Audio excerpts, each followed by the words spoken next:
Hey, welcome to Let's Talk Nation. I'm your man, Rod Levin. Boy, we have a show for you tonight. I had to tell my co-host tonight, Doc Polite, let's save it for the show because we started getting into something that I hope that the general's father, and I'm talking about none other than Greg Jackson Sr., that's in Duval County, I hope that he calls into the show tonight because I think he can settle this once and for all. But hey, for those of you who tuned in to Let's Talk Nation, we want to welcome you. We want to thank you.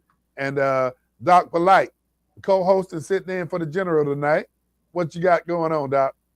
Man, I'm getting the sun beat me down out there in that backyard. I'm remodeling my backyard. Man, listen, life is amazing.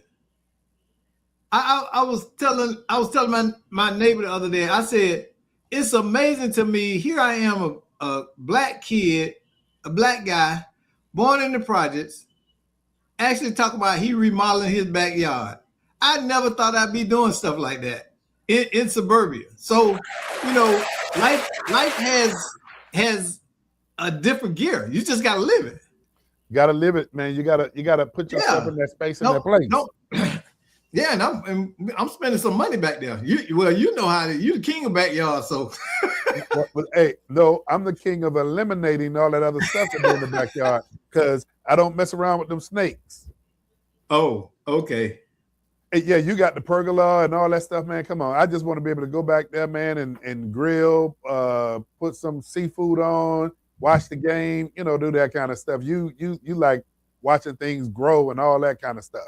Yeah, well, we extended it. We extended that patio out, and then we're going to extend it to the side with a fire pit area, and then the rest of it is garden. We got fruit trees out there. We got mango trees, banana trees. We got grape vines.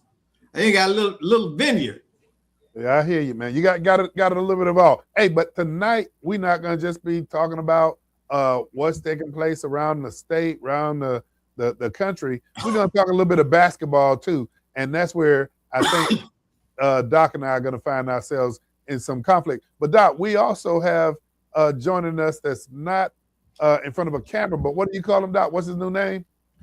Mondo Sometimes. Mondo Sometimes. And it's Mondo Sometimes because what? Because sometimes he here and sometimes he not. What's up, guys? I'm here. Hey, Mondo, how you doing this evening? But he always on time, though. Thank you. Yeah, he's always on time. But Mondo was talking about something earlier when we were talking about superstars. And yeah, we'll come back full circle and have this conversation. And I'm going to just go ahead and say it. He started talking about Isaiah Thomas. And there's two Isaiah Thomases out there. The one that came up in our era, and there's another one that came up in Amondo's era. So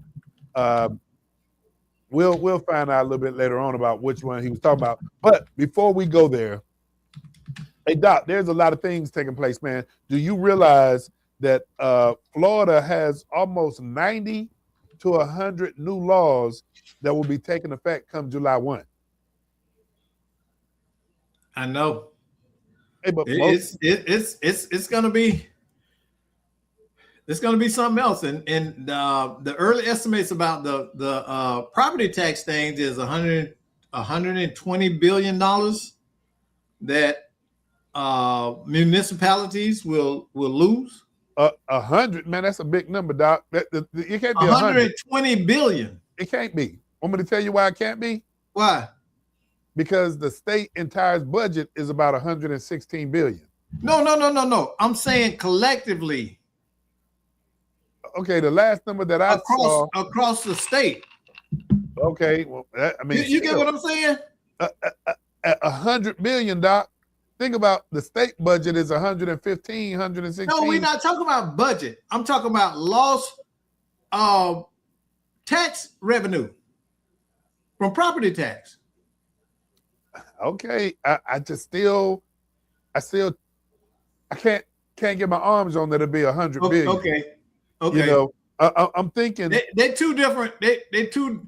Now I'm surprised you ain't grasping that. They're two different pots. But it is two different pots of doc. That's a good. You bringing up a good topic because I don't want to go too deep into it, but I think people need to realize the difference between the two. When you look at how state revenue is generated, it's generated predominantly through sales tax.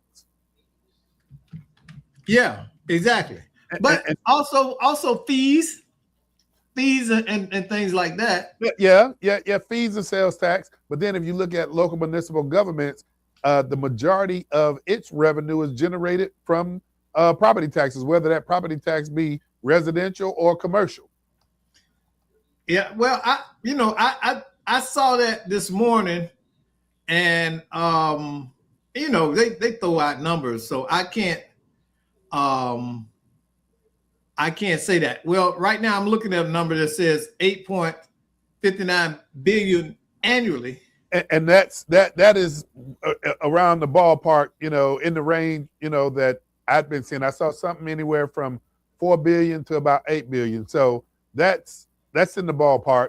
And, Doc, it's a lot of conversation. And, when this thing goes on the ballot, I'm sure that you're going to see this thing is going to get a lot of fight. It's going to get a lot of fight for, and I think it's going to have a lot of fight against. Yes, that's what. Oh, that's what it was.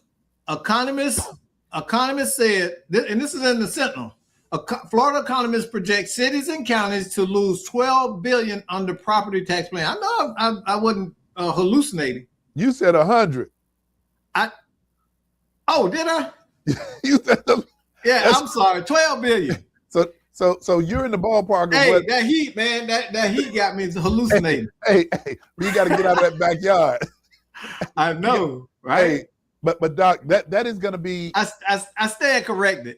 Hey, but here's the other thing. But here's the other thing. I mean, and you hit on a real good point because now we were able to have a conversation with everybody about the difference in how state revenue is generated and how local government revenue is generated. One is generated predominantly with sales tax, and the other, well, as you mentioned, sales tax and certain fees. And the other, when we talk about local government, is generated with residential and commercial property tax, as well as a mix of different fees and assessments. You know what I think, and again,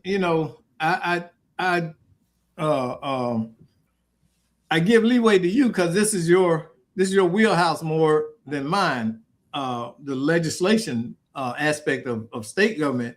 But I would think a balanced budget amendment for cities and counties would have been a better track to go down and enforce rather than eliminating property tax. What's your take? But when you say balanced budget, Doc, all governmental entities except Washington, D.C., live by a mandate of balancing their budget. I mean, they have to have balanced budgets every year. That's why they either have the legislative session or in local government, you have your commissions, you got your city councils, things of that nature. I think what this is saying, Doc, and I mean, you got people arguing on both sides, but yeah, what it's saying is a belt tightening exercise. What local governments are saying that services are going to suffer. Some of the other, and I'm not gonna come out here and sway anybody one way or the other, but some of the things that are being discussed is you have some incorporated municipalities, and I'm gonna just say right here in Orange County that when you have a population that makes up your incorporation of 2,500, 3,000, some of the questions that are going to come into play now, if they don't, then they're need to really look at accountability. But some of the questions that may very well come into play is, should an incorporated municipality that size, should it still be unincorporated, or should it be brought into unincorporated underneath county governance? I mean, these are some of the things that's going to be, I think, you're going to have to take a real hard look at them. Well, we have our own if you will, canary in the coal mine here in Central Florida, when property taxes dry up or are not enough, and it greatly impacts the municipality. And you know what town I'm talking about.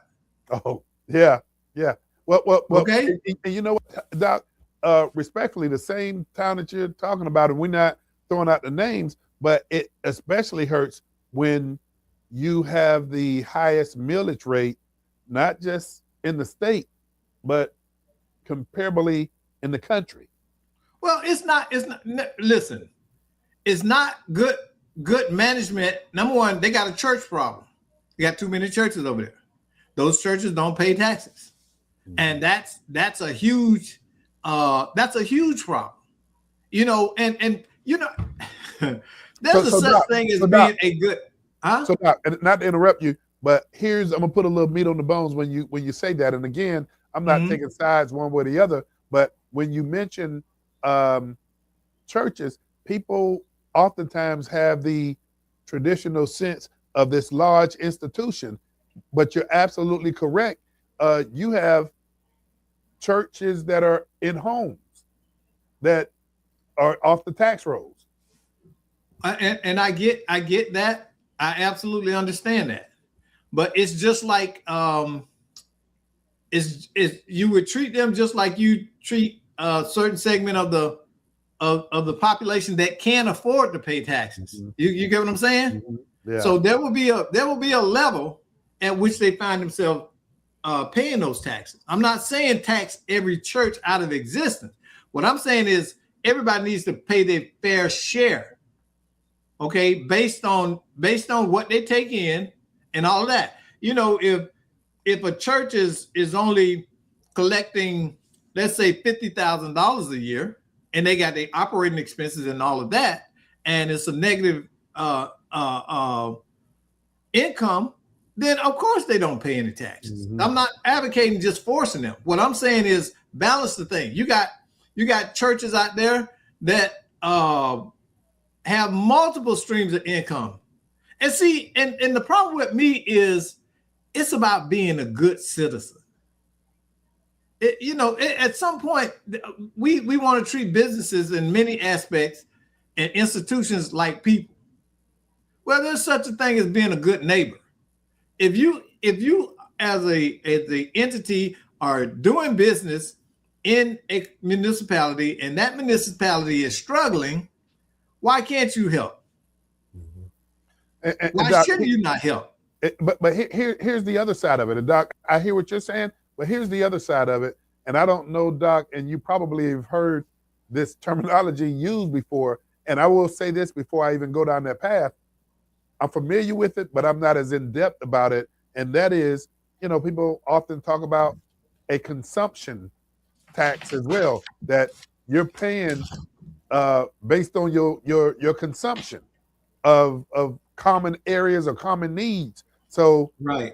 That's the other side of it. Think about this, Doc, because schools education was exempt from this property tax reform. But you have individuals that have no children, or their children are no longer children and they're adults, and they're sitting back thinking and saying that, hey, I'm paying this tax for education, but I don't have any kids, I don't have any children. So it cuts both ways. I mean, when you talk about a consumption tax, you're talking about using the roads and when you go to the gas station and you're purchasing fuel, those are things that you're being.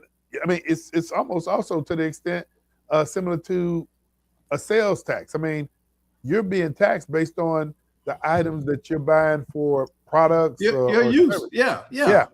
And that should take place. Nobody should get a free ride.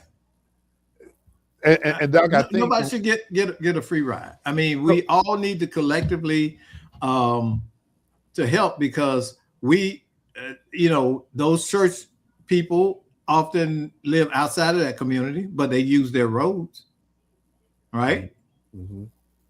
And so other Doc, entities. So Doc, what is your call? What do you think? Because it's going to have 60% or better to actually pass? I think people are going to vote for it because they don't understand the gravity of what's going to happen. I think it will get repealed after maybe 3 years Wow, because I hadn't heard anybody. I hadn't heard anybody throw that out there, Doc. Why? No, before you go forward, why do you think it would be repealed? I'm just curious because I hadn't heard anybody even mention well, that. let me tell you my favorite analogy. Like Mike Tyson say, everybody got a plan till they get punched in the face, Mm-hmm. and that's the reality. When that punch comes, when you can't uh, afford to keep the schools open or auxiliary activities and amenities that we don't look at right now as critical to things like the arts and schools and things like that. You know, we're not looking at it that way when there's no money to run them or even have them. But Doc, Okay. I think it's going to be real interesting because you're going to see individuals that are looking at. I mean, particularly individuals on fixed incomes too. You know, when they look at one of the biggest items that they pay out annually is their property tax. So I Yeah. think you're going to see individuals on fixed incomes that are going to be looking at their interest. I mean, a couple of things that have been brought up about this. How is it going to impact and affect public safety? And when I say public safety, I'm talking about law enforcement. I'm talking about the fire department, ambulance services, things of that nature. And to my knowledge, um, that is not per se directly impacted or affected. But if you got to tighten your belt because you want to make sure that you prioritize what you might call critical services, then it's going to be some belt tightening. Yeah. It's gonna it's gonna be more than belt tightening. I mean, the reality is that I think one of the things that the average taxpayer is looking at is how out of control government spending seems to be, Mm-hmm. and that's why people are reacting to it. Governments, in many ways, make you feel as if they don't have a control over their spending. They're spending for this, a dog park. And when I was a boy, you just let the damn dog out in the yard, and he parked himself. Okay, he ran back there and peed on a tree and kept going. Hey, You coming from a person who doesn't own an animal right now. But I've had dogs. We had dogs growing up. Mm-hmm. Hey, Doc, And the dog didn't sleep in nobody's bed. That dog stayed outside. And I always laugh at my wife because they had a dog in Jamaica. Guess what the dog name was? What's that? Dog. Dog. Come here, dog. They call, but now they had cats too, but the cats had names for some reason. Yeah, but at a few of the networking, business networking functions that I attended over the last couple of months while these discussions were taking place, you have local businesses that were kind of thinking back to COVID, and you got some business owners that had to rebrand themselves. They had to kind of step back and figure out how did they retool their business so that they could coexist through the pandemic. And just doing this networking function, and the discussion came up about property tax reform, and you just mentioned it yourself, Doc. And I think that is something that's going to have to really be discussed by local governments. You got small businesses that were saying all the while that they had to retool to survive, and some of them went under. They were saying that they were looking at government, and government wasn't impacted. No, by, they weren't exactly. They were oblivious. Yeah. They were oblivious because they spend, and it's not just one or two. The majority of them spend like they got a blank checkbook and they can write any amount of a check. So Doc, And if you would, and then here, let me say this. Let me add this. The problem with it is that in many instances, government is actually getting into the business of who wins and who loses. Okay, and they shouldn't be in that arena. And that's where a lot of this money is going, deciding who gets this and who can't get this. The government Doc, I'm not gonna fall for it, Doc, because you about to get me off this chair going down that path. I know, but I didn't say that. I didn't say that to trigger you. I'm saying it because it's factual, and that's the problem. Our governments have become so big and so intrusive that they are now playing kingpin and dynasty makers, and a government should not be. It should be absolutely neutral. You, like they say, you eat what you kill. That means every business owner needs to get out there, and if they want to eat, they need to kill it themselves. They shouldn't have no handouts. There shouldn't be no programs. I'm serious. I never got a program. I hear you, and I don't disagree with you, except for the fact that, Doc, a lot of the Fortune 500 companies got their start from government, and government knowing its place, whereby government should not be the end all be all. Let me say that. And it's an entitlement, Rod. We got a friend that told us a story some years ago about they went to a function and you had some formerly incarcerated individual, okay, returning citizens. That's an oxymoron. But and the person said that they were approached by someone who said, "Well, what about me? I'm coming back. Why they ain't got no program for returning citizens so we can open a business?" Well, it should never be a program for you. It shouldn't be a program for anybody where you're taking taxpayer funded money to boost you. Okay? The only people I could see doing that is veterans because of the commitment and sacrifice. But even that has a lot of limits. I qualify for a lot of stuff. Here's where iron sharpens iron. And brother, I love you, but here's where I kind of differ. I think government is not the end all be all. I do believe that there are spaces and places that the private sector should be in, and there's things that private sector businesses should be in that space and place to provide, whether it's human services or product. I just don't believe government should fill all of those spaces and places. I think that's how you grow. And I mentioned to you, a lot of your Fortune 500 companies started off with government grants or SBAs or this and that, and they evolved. They evolved to the point, and Doc, you and I both know, you don't ever always want to be on some government type of particularly grant. There's a difference between the grants and contracts. Mm-hmm.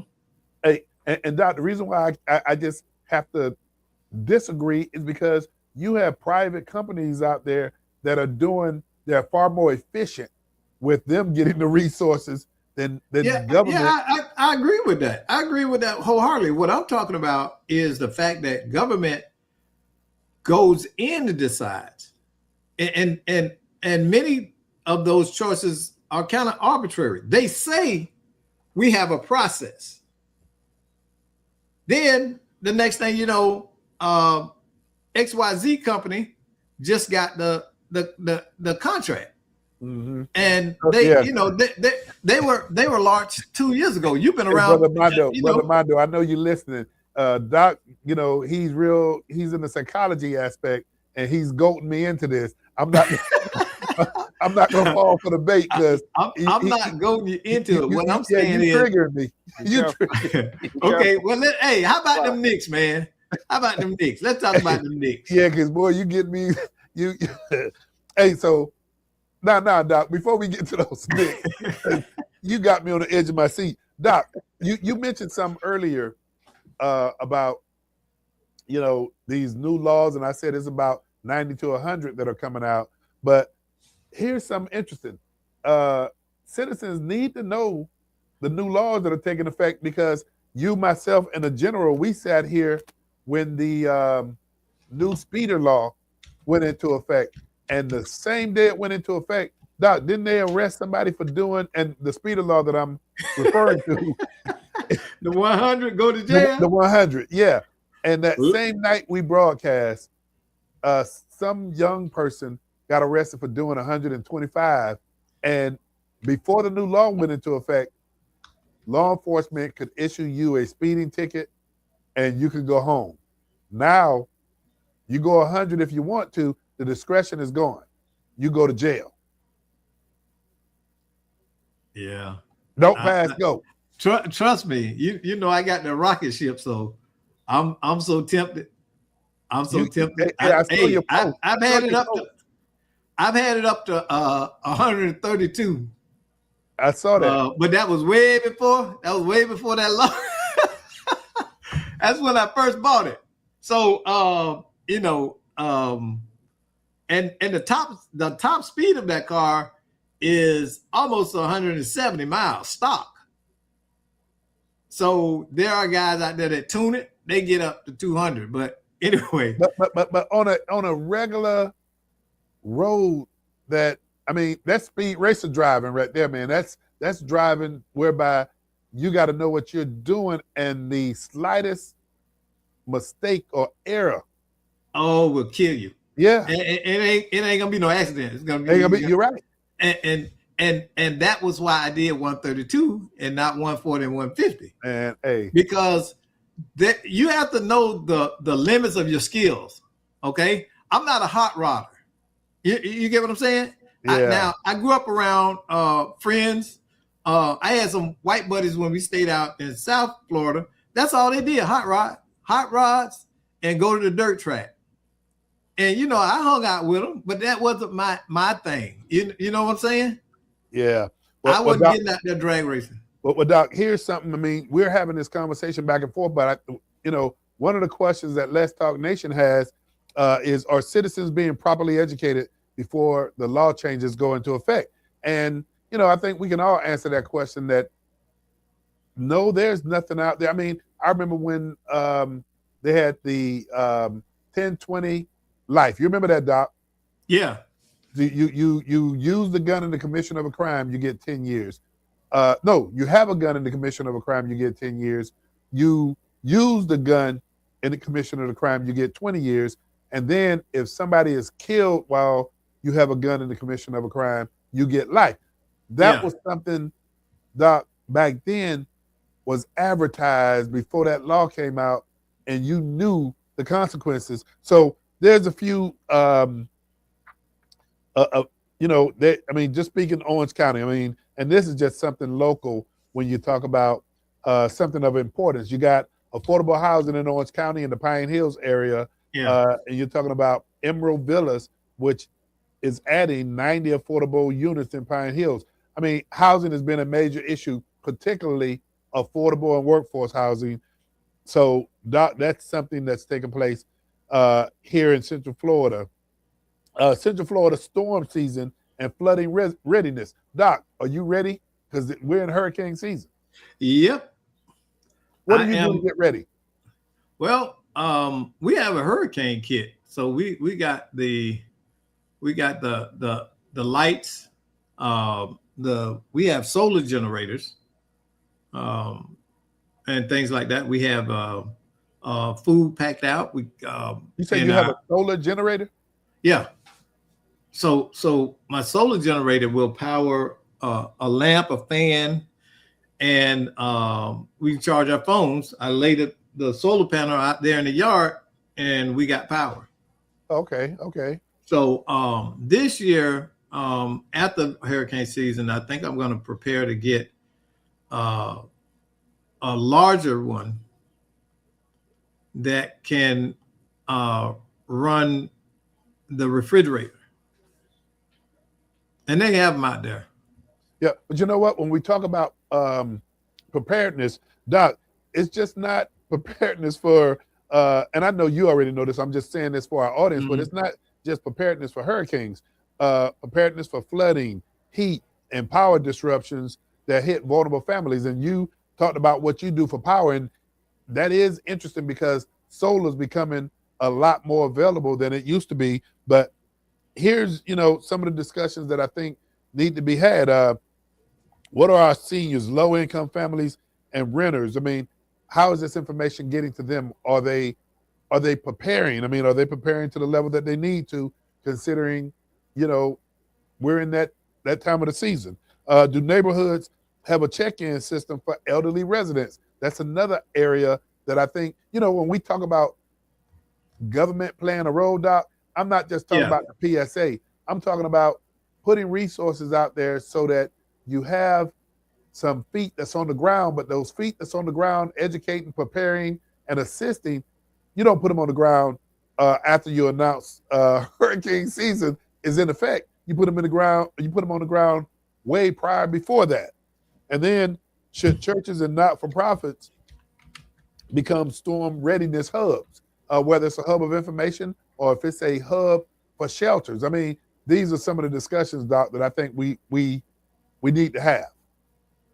Well, I love that you said about this about the senior, because that's often uh, where communities struggle in providing security and safety for seniors in events like this. And you have to think about New Orleans. New Orleans Mhm. always comes to mind. Yeah. And you think about all of those seniors and vulnerable people who died unnecessarily then during Katrina. Yeah. Yeah. And so are we storm ready? Now I can tell you this: I'm proud of Florida, because Florida don't play. We never played about hurricanes. Mhm. Florida doesn't. For all the stuff they talk about, oh, Florida people on the beach having parties. No, those are people that moved to Florida. Yeah, homegrown. We know better. We Yeah. absolutely know better. We're not getting in the way. We're gonna make sure we got our sardines and our Vienna sausages and crackers, okay, and hot sauce. That we're gonna be prepared for it, huh? We're gonna be prepared, and we Yep. ain't gonna be running around out there taking selfies and stuff in the rain, okay? Hey, So that's how a street sign get fly and slap you and kill you. oh yeah. Oh yeah. You're right. You're absolutely correct. Yeah. Hey, for those of you who are watching Let's Talk Nation, and Doc, if you would get us streaming across the bottom of it, please, you can call in if you have some input. That phone number is 407-921-6195. Hey, Doc, here's something else for you. Supreme Court decisions coming before the end of this term. The United States Supreme Court is expected to issue major decisions before the term ends, including cases involving birthright citizenship, election rules, transgender athlete bans, gun rights, and presidential power. So those are some major, major issues, Doc, that supposedly rulings are going to be made before the end of this term. So what do you think is going to happen with birthright citizenship? I can't even call it, Doc. I mean, uh, I've listened to arguments on both sides, and I mean, some of the argument, and this is the general's area, so I don't profess that I don't have any level of expertise on it, but uh, what we've been hearing a lot of is the intent of the founding fathers, and I think, Doc, Mhm. you really carried the conversation before.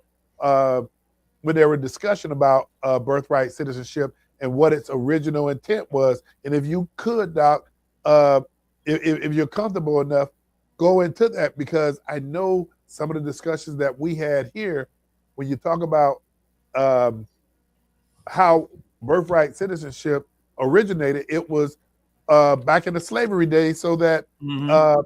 well, I guess not in the slavery days. Uh, when slavery was over, and it was intended for the children of slaves, to benefit from, Doc. So, what's your take on it? Well, you're absolutely right. We have to understand that it was first announced as a remedy to address its 14th Amendment. It's a remedy to address that particular um, that particular issue regarding uh, those newly freed people and where they belonged in the world. You can't say, well, we're going to pack them back up and ship them back, because those people at that point, many of them were born on American soil, and this gave them full citizenship rather than remain what was it, 2/5 of a person. So what's your take, Doc? What do you think is going? Well, I think that it's going to have to be. I think it's going to be reined in. It's going to be some changes made to it. I really do, because it has become a issue where people are coming here, right, and having babies, anchor babies. That's a real thing. So, Doc, let me hit you with this. A lot of the discussion, revolves around revenue, finances, subsidies, things of that nature. And there's been a great deal of argument, Doc, that says on one end it talks about American taxpayer dollars being utilized, for individuals that were that their parents came here as illegal immigrants and they were born in this country. And I mean, the same thing cuts the other way, Doc, where you look at individuals that are contributing. So I don't know where it's going to go. Well, we say, here's the thing that's wild to me.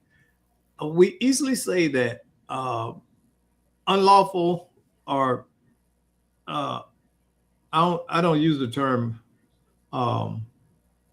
illegal aliens. There's no such thing. Undocumented people.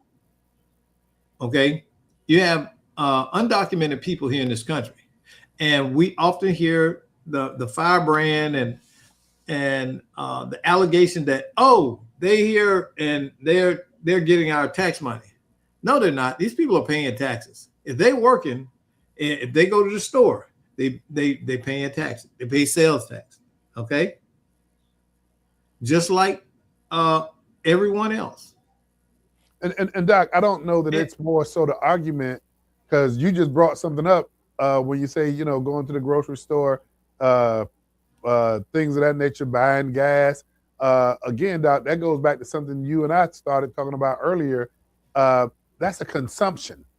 I mean, exactly. So you're contributing to that. But Doc, I don't know where it's going to go. I don't even want to profess. But again, the other issues are going to be election rules, transgender athletes ban. That is something, Doc, I will say to you, I do strongly believe that there needs to be a remedy. And I'm not homophobic or anything like that, but I believe if you were born biologically as a male and you're competing in female sports, you have an advantage. Well, here's where we get to. This is the problem with everybody getting a participation trophy, because we're afraid to hurt people's feelings, tell them the truth, and delineate lines and boundaries. This is the foolishness we deal with. I'm not homophobic. I don't care who you sleep with. I really don't. I'm not gonna. My personality is such that I'm not gonna mistreat somebody just because of what they believe and who they love. It's just not me. But at the same time, I do want to live in a place where common sense prevails. And Doc, you say common sense. I'm gonna use the word fairness. I just, again, Doc, I will say, if you're born biologically as a male and you're participating in female sports, you have a you've taken something from a female. Mm-hmm. Mm-hmm. You've taken their right. You've actually robbed them of their right to compete with uh, people in the same gender. So now we got you saying that your rights are being restrained, but you're willing to take somebody else's right so you can get your right. Doc, you and I don't have a crystal ball, but I Yeah. do believe strongly that the Supreme Court is going to get this one right. I got to believe that they're going to get it right. Yeah, I mean, it's time to put the brain back in the bird. It just is. Hey, Doc, let me hit you with something that this is in your ballywag. Public health and middle-age stress. And I'm not saying you're stressed. But a recent public health report summarized research findings that middle-aged Americans are experiencing more loneliness, depression, memory issues, and health struggles than earlier generations, with researchers pointing to financial strains, weaker social supports, and chronic stress. Doc, what's your thoughts on that? This is your area. Okay. I look at it, what's going on, and through the lens of expectations. Everybody expects to be wealthy. Everybody expects to have the best. Everybody wants success. Success comes with sacrifice. So sacrifice is stressful. And we now live in a world with people that have no coping skills at all. They hate to delay gratification. They are unwilling to take responsibility in many instances, in many areas of their life. Wherever you are in your life, it's because you led you there. Mm-hmm. Nobody else is living your life. You're steering it. You're absolutely correct. But here's a little rapid fire that I want to hit you with, Doc. Mm-hmm. I'm going to go ahead and put the angle out there first, if you would. But this is a quiet crisis. People are working, parenting, caregiving, and surviving, but not necessarily living well. What's living? Okay, you got to quantify that. What does living well mean? Good point. I can't. Yeah, you can't quantify that. So my living well and your living well is very different now. And that's the problem when you see these articles and you see this kind of stuff out there in the media and stuff.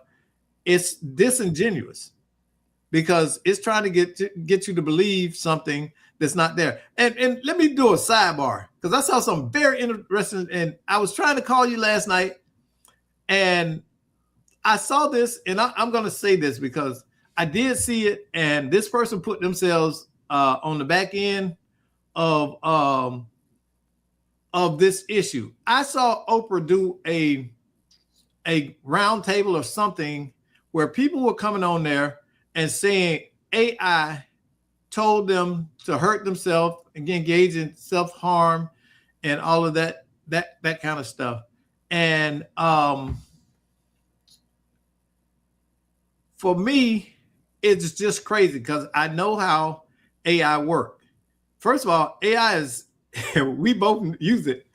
AI is stupid if you don't got it. Mm-hmm. It's not going to come to conclusions and ideas in and of itself. That's not how it works. What AI is what's called large language model. It has a depository, if you will, of huge amounts of data points. Okay.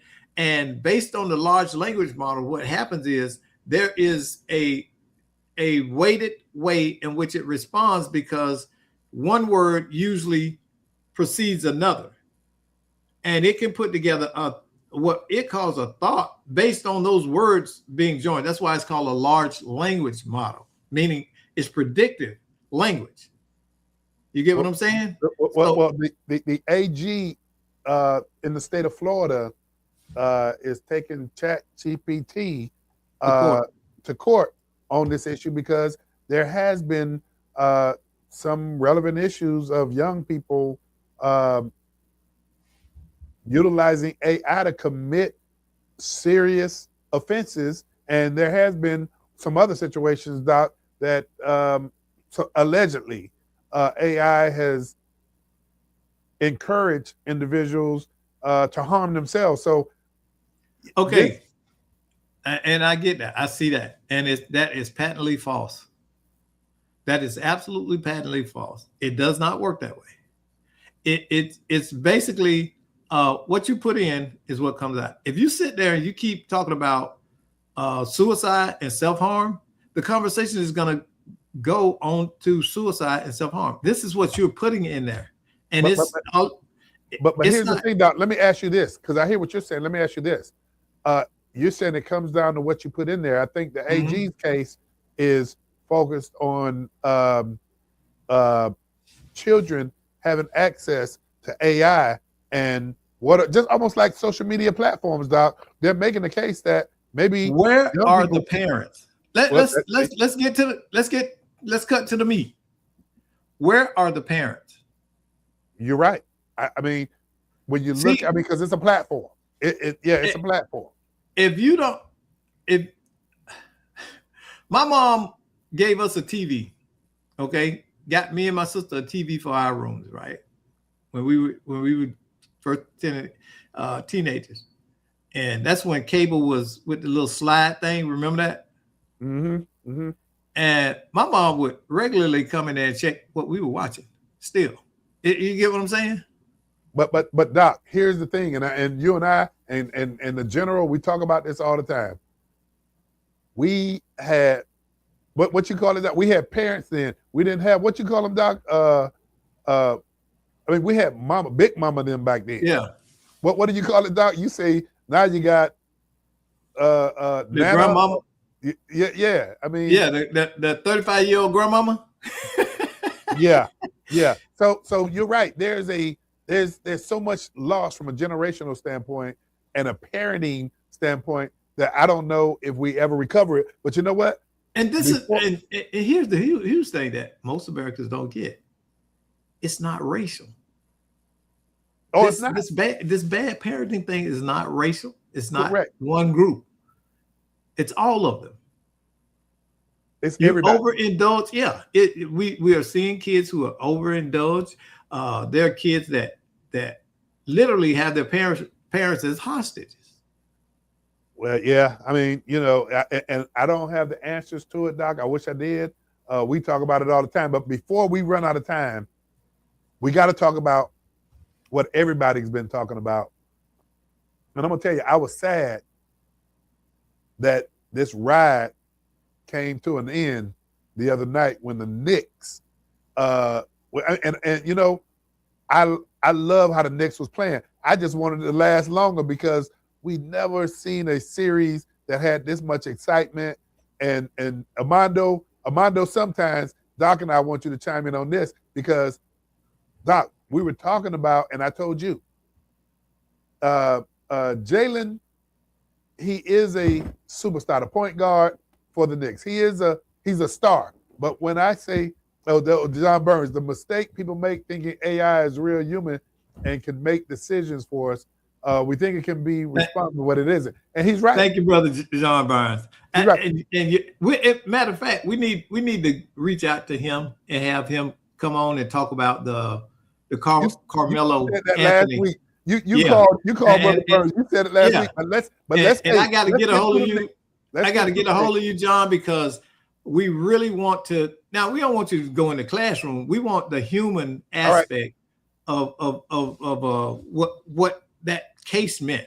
John, we'll get you next week because we only have 10 minutes left, and we got to talk about these Knicks. We got to talk about leadership. We have to talk about the fact that everybody is talking about back in the day with LeBron James, God bless him, Kobe Bryant. You got Magic Johnson. All these mega Isaiah Thomas. No, man, come on. I'm glad. See, you did that intentionally. Hey, John, Mondo, I'm not going to put Isaiah Thomas in that. He was a good player, but he was no superstar. No. Yes, he was. Okay. He was on the Kobe Bryant level. He was on the Kobe Bryant level. He's often considered the best point guard to ever play the game. Man, he was a bad boy, and I'll give him that much. Yeah, boy. I love Detroit back then. I'm glad you started this thing, Doc. Mondo, jump in here. John Burns, you can And jump in. I couldn't stand the Knicks. But you know what? They played as a team. They got this championship as a team. John Burns, call on in because you can talk about team.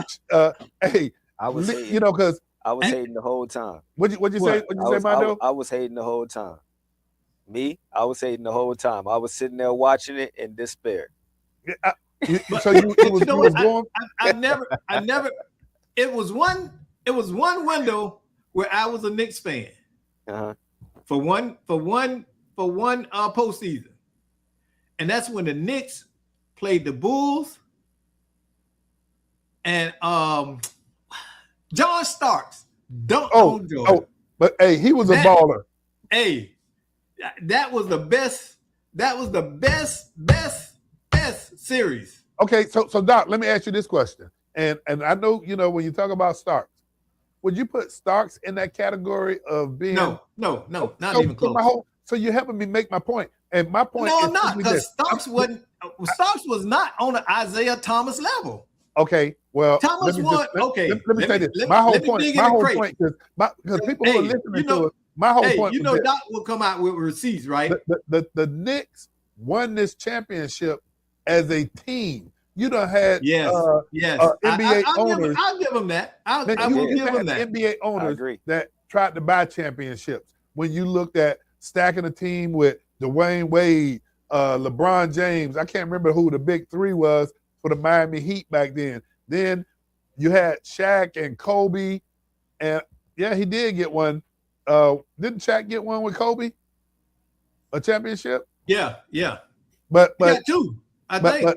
But this Knicks team, and I'm not a Knicks fan. I was not a Spurs fan, but what I loved of what I watched was a unit operating together. Even when they were down, they believed in themselves and they operated as a team. Hey, you got a 7'4" inch Wemby who his span is 10 feet, 2.5 inches high, and the NBA rim is only 10 feet high. So why not run through the paint, and alley-oop all night long? Because that's not how basketball plays. It's a team sport. Mike Brown ain't gonna allow it. Hey, Mondo said Mike Brown ain't. Mike Brown ain't gonna allow it. Listen, that's the two. That's one of the two hidden stories. The one hidden story of this was: did you see how the people of New York came together? All races, all cultures, all of that. And I saw a guy say his mayor's a Muslim, his bagel is Jewish, and the Knicks are the world champions. And after 53 years. Yeah, and that joy I'm happy for the people of New York, because especially Spike Lee, they're talking about giving him a championship ring. So hey, he was a dutiful fan. Now he was committed. He was committed, even though I Spike Lee is a character in and of itself, but you better believe he stuck with them through thick. And they should give Spike Lee one of those rings too. I'm pretty sure he will. You think so, Mondo? Yeah, they already people are already petitioning for him to get one. They say he's in the years that he's been a Knicks fan, he has spent over $10 million in associated. 10 million? Yeah, in association with his support and fanship. You know how much he paid a season? No. For his tickets? $300,000. It's interesting. Doc, you know how much those tickets? I mean, and yeah, you're right. That's annual for his seats. But you know how much those championship tickets was going for? $6,000 and $7,000 and more. Yeah. Oh yeah. And those were the nosebleeds. That's just to get in. That's just to get in. But man, like but I said, Doc Armando, I want to, before we sign off, I want to get back to the point. And Doc, I know you want to fuss with me about Isaiah Thomas, but the whole moral of the story I'm trying to make is this team had a leader. And that point guard, he played. Hey, his dad is an assistant coach for the Knicks as well. So man, to see it become a family affair. Yeah, but it's a backstory to that too. What's He that? played in the NBA. Yeah. He played in the NBA, and then he was coaching, and he had some scandals come up. His dad did, and that kind of sidetracked. I mean, he's just returning to coaching, from what I understand. But it kind of I looked at this, and Wimby run mirrors Shaq's run here in Orlando. Who does? Wimby's. I didn't know that. Remember, Shaq came here, and they went to Oh yeah. the finals, and they won one game, and they really didn't gel.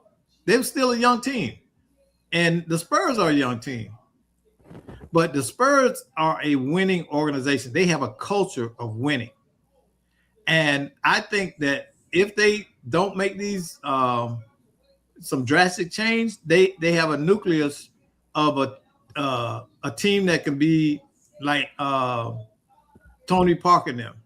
So And Doc, when so Doc, we got 3 minutes left. Tell me, and I'm gonna go to you, Mondo, but tell me, what do you think the biggest change the Spurs got to make in order to come back again? it's not personnel, I think it's maturity. They got rid of Mike Brown. Did you know that? I didn't. He was their coach last year, and I'm happy for Mike Brown because this is the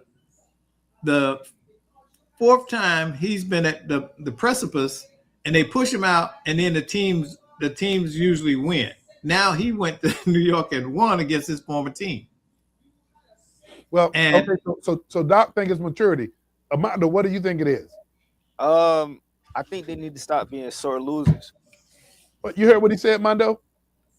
I mean, you heard what he said, Doc? Yeah, I think they need to stop being sore losers. how they sore losers? You heard I think about how they ain't shake nobody hand. They ain't shake none of Well, them. Oh, they young. didn't shake anybody's hands? None of them. They listen. They young. They were emotional. See, and this is what I'm talking about.